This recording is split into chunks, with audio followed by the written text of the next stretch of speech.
Hello guys, and welcome to this recording. This is the part number 3 of the overview on the DevLog session number 27. If you are just reaching this one and you have not seen the part number 1 and 2, I highly suggest that you search in my videos and find those two recordings first, because we are going to jump right back where we left at the end of part 2. And it will be a bit tricky to follow if you don't have the corresponding context. So let's get back to my display. Last time we were discussing about the irradiance computation and how we could optimize the process to use a single render node. And now we're going to finish with the computation of the pre-filtered environment cubemap, and also the final PBR IBL display itself. Concerning the pre-filtered environment cubemap, it's actually pretty similar to what we've done with the irradiance cubemap. Let's get back to that's generate one. That's for the pre-filtered cubemap. Okay, so you have a similar setup as I said. So the size here is a bit bigger. Actually, it's 512 by 512 for the cube map compared to the irradiance, which was smaller. But we're still preparing the cube texture manually, and we have the same mechanism to prepare those matrices. So those model view projection matrices that are going to be passed to the shader for orienting the camera to the appropriate face of the cube map. What we have new is that we need to provide some additional data for each face and each map level actually. So I have also now this helper structure, so you provide a different roughness value depending on what is the current map level that you are rendering. In fact, let's just stick with that. So we have those maps. So you start at level 0. The roughness is going to be 0, and then it's going to be 1 at the maximum number of mip maps. Since we have size 512, the number of mip maps is actually going to be 10. So yeah, you're going from 0 to 9 basically. Then what do? We're just using a different shader here, and when we prepare the shared node, we provide first the model view projection matrix as a uniform buffer, and this additional structure as a uniform buffer, but for the fragment shader itself, by default here, it's going to provide the uniform buffer for the vertex shader. In case you're wondering, that's just because of the way I have set up everything myself. By default here, frag is false, so the stage of your buffer is set to vertex. But you can do that differently, of course, and provide, in fact, even both fragment and vertex at the same time. That should work. Okay, and then we proceed as for the irradiance texture. We have this loop where we iterate on each layer and each map, and we generate a render pass. Oh, actually, this is an interesting one. This was done for the testing part, so I was just trying to use a different color depending on the face and the map level, and not rendering anything else into this render pass at that point. And that would be enough, in fact, if you then display the cube map to figure out that, okay, the color are matching your expectation depending on which face you are looking at. So it's handy things to do, but not really necessary anymore here. You can just get rid of that, and you can just keep the default color value. I think the default color is 0001. But you know what? I'm not completely sure. So let's just check that. Yes, that's it. So completely black, opaque. But this will be replaced anyway because we are doing some rendering. And yeah, and then we use the same mechanism, specifying dynamic offset for the only joyable that we have in this render node, except that this time we have two buffers and both of them are dynamic. So we need to provide two offset values. And it's cool because actually one offset is coming from the layer number, so this index here, and the other offset is coming from the map level. So you can mix both of them and you get different inputs for every single pass. So that's cool. And yeah, basically this is it. Maybe we can just have a look at the pre-filtered environment map texture shader. And this one, again, you only have mainly this function defined here. It's going to be used then in the main entry point from your fragment program. And that's where you're going to use the data that is provided from your uniform buffer, the fragment uniform buffer. You get the roughness, and the number of samples here is used in the function. And this is what you have attached just at the beginning here after defining the structure. So this is really flexible. If you think about it, you can just define whatever you want and pass whatever you want. So that's really cool. And so, yeah, as I said, we only have this function defined in this file because the other helper functions, so this one, this one also, they are already defined in the base utils file. And those functions are shared with the other shaders anyway. So you don't need to define them multiple times. What should I mention else about that? I think I already mentioned this location, but let's just reopen this one. Come on, yep. Copy. Oh, it's here.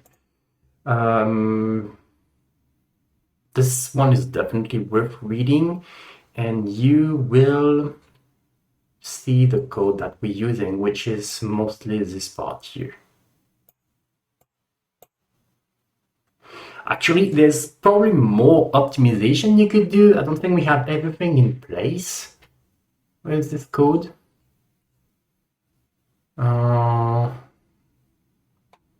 So maybe there's more we could do to optimize that. But for now, it's working just fine. So I'm pretty happy with this already working. And this is the initial implementation. I don't think there's anything worth mentioning in here. It's similar to the previous function for the irradiance computation. We have this pre-filtered cube function, which is again pretty large. Nothing really special here, I believe. Yep. One detail I think I should mention. Let's check if I mentioned that already. So here I'm just saying that yes, I have added this additional structure, so to provide the additional buffer. And then I was just displaying also this filtered environment texture as a skybox around the scene to be able to debug and figure out the if it was rendering properly or not. And yes, that was it concerning the pre-processing step. With this in place, I could then move to the actual PBR IBL rendering on the sphere objects here. There was a couple of additional changes because the PBR IBL shader, so the initial version again, PBR IBL fragment shader. So here you have the processing. This one is going to be using the free textures that we have been rendering first. So the BRDF lookup table, the irradiance cube map, and I guess the other one is in specular contribution. Nope. Where is it? Pre-filtered reflection. Where is this used? Oh no, it's here. Okay. So, and this one is using the pre-filtered environment cubemap. But this program is also performing additional step to do the tone mapping here and the gamma correction. So you need an exposure and a gamma value. So I am now providing that as part of the scene uniform buffer. Yes, that's a uniform buffer, yes. And now, boom, boom, boom, boom, where do we have this? I think it's defined at the beginning of my file here. Yes, we have the thin uniform buffer, and I have now the exposure and gamma value provided here. What else? That was it to get a first initial display.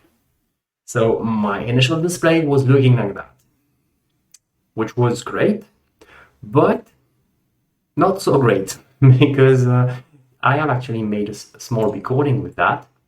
And you can see that when I'm changing the roughness, you can see very clearly that the quality of the filtered environment map is decreasing incorrectly. So you can see the reduction of the resolution of the display. So that doesn't seem correct. And in fact, it was not correct at that point because when I was, preparing the additional structure here, I was changing the value and I was not actually updating this uniform buffer, so not pushing the changes on the GPU side. So all the shaders were still considering that I was using a roughness of 0 every time. That was messing everything up. But I fixed that, and also, so I've been modifying and testing the pre-filtered shader in different ways, and with fixing that, the display was significantly improved, and you could not really notice an obvious reduction of the quality and the resolution of your cube map. But it was still not really perfect because if we have a look at the pre-filtered environment shader, you will see that here the idea is you're going to try to compute what is a bitmap level that you want to use from your original input cube map texture. And then you are going to add this as participation to the final value. But this only really makes sense if you have multiple level of details in your input cube map, which was not the case, in fact, for me so far, because when I'm loading the cube map from my hard drive, it's just loading that from 6 different PNG files, and it's not even generating those MIP map levels. So I only add the level 0, and if you try to access a level beyond the last one that is available, since the simpler is set to clamp to edge, it's going to clamp. I mean, this is interesting. Is it going to necessarily clamp in the map level? I mean, it seems to be, at least. It's not going to sample 0 or something like that. But yeah, definitely you need to deal with adding additional MIP maps for the input cube map. That's a lot of map, isn't it? So I have provided support for that. And to do this, this is something I changed in the base class that I have for texture loading. So texture loader on the CBB side, and that's location actually. Here we're going to try to load a cube map, and in the options I can provide this generate map flag. Now this is set to true for the loading of the cube maps that I have here. And if it's true, I'm going to, whether it's true or not, if it's true, it's just going to change this value, number of map level count. But once this is changed, we're going to go through this code now, which is going to deal with generating the necessary cube map, necessary map levels. And you're going to write that to your final texture. And with this, yeah, the display were even better than what we can see here. Because here, if you pay attention to it, you can kind of notice that it's not completely clear for the display of the bridge here, because you kind of have small lines, black lines around the main black line. So it's you get fuzzy lines display, and this effect was due to not having the cube map, not having the MIP map levels for your original cube map. Phew. And yes, this is it, because after fixing that, it was working just fine. Actually, I made another recording, and yeah, accept that. So this is demonstrating the final display with everything in place, and from that you cannot notice any artifact anymore in the display of the cube map here. No, I don't want notification. All right, so this is it. I think we have covered everything concerning this devlog now in 3 parts.